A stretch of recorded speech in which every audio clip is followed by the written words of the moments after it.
Good morning. Happy Thursday to you folks. My name is Evan Smith. I'm the pastor at Second Presbyterian Church here in downtown Stanton, and I'm coming to you today for your daily Lenten devotional. Our reading this morning is from Matthew chapter 1, verses 18 through 25. Listen to this word. Now the birth of Jesus the Messiah took place in this way.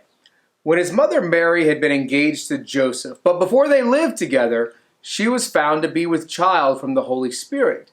Her husband Joseph, being a righteous man and unwilling to expose her to public disgrace, planned to dismiss her quietly. But just when he had resolved to do this, an angel of the Lord appeared to him in a dream and said, Joseph, son of David, do not be afraid to take Mary as your wife, for the child conceived in her is from the Holy Spirit.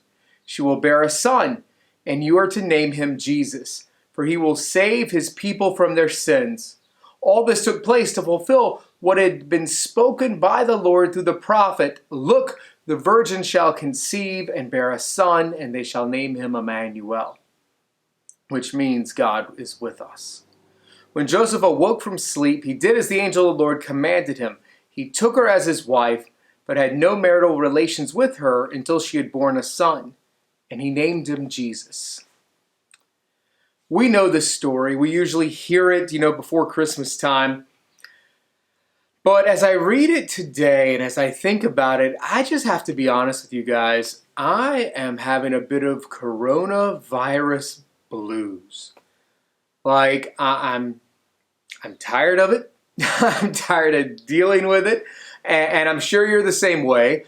And to realize that if everybody is correct, we're just at the beginning of this thing. And that's kind of scary. It's kind of frustrating. And it's not at all what anybody would want. It's not something we planned for. It's not something we could ever really have anticipated. And realizing that, this word actually has all the more meaning. Because think about Joseph. Joseph had gotten engaged to this woman, Mary. He had his life likely planned out in a certain way. And do you know what he never would have wanted? He never would have wanted to find out that she is pregnant and to know that this is by somebody else. And so at first, you're thinking of course she was with another man. And even if she told you, no, this was the Holy Spirit, this is God's child, you'd have been like, okay, sure. And it says Joseph was an honorable man. He planned to dismiss her quietly because he could have made a big to-do about this. He could have actually said she should be stoned, but he didn't want to do any of that. He was not trying to disgrace her. But he's wounded. He's devastated. And just as he's decided that this is what he's going to do, he's going to dismiss her quietly, he has this dream. And an angel tells him that the child in Mary is from God. And that Joseph is to stay with her, and they're to name this kid Jesus, which means salvation, because he's going to save the people from their sins.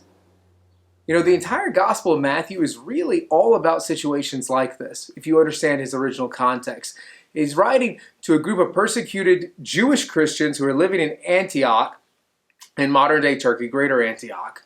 And they are trying to struggle with what is faith, what is life, now that the unthinkable has happened, now that the undesirable has happened. Because what happened in AD 70 was Rome came in, destroyed the temple, tried to stamp out Judaism, and a lot of them had to flee from Jerusalem just to get out of there in order to live. And so they are in their own sort of topsy-turvy, upside-down world, not what they expected, not what they wanted, and what do we do now?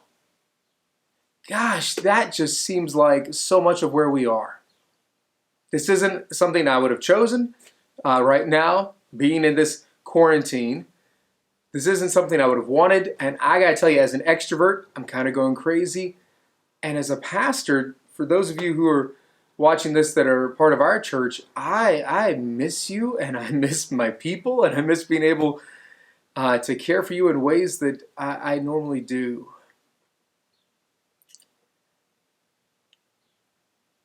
And so how do we remain faithful in this? I think that's the question Joseph was asking, and that's the question for us now. Note that Joseph was given a job to do, though. He was told, stay with Mary, yield your preferences and your desires, by the way, for what's happening, yield to God's plan, and name the child Jesus. And so right now, all I think we can do is focus on what we hear God saying to us, how we feel God directing us, how we can be faithful in this time. And for some, that really just might be hunker down. Hunker down, get involved with as much online things as you can, be faithful as much as possible. For others, it may be go to your neighbor, keeping a nice social distance, of course, and see how are they doing. Are they out of toilet paper and you have some? Share. Do they have Lysol and you don't? Maybe they can share back. Not barter system-wise, but I'm just talking about shared generosity here. But we need to be striving to find ways to be faithful in the midst of this whole scare. Because this seems to be what life is like for the next several weeks and maybe months. But God is the same yesterday, today, and forever. God is faithful, God does not change, and God is present with us. And that is our word for today. I hope you're doing well. If you like this, please click the like button. Maybe share this on your own page. Thanks a lot. Have a great day, and bye.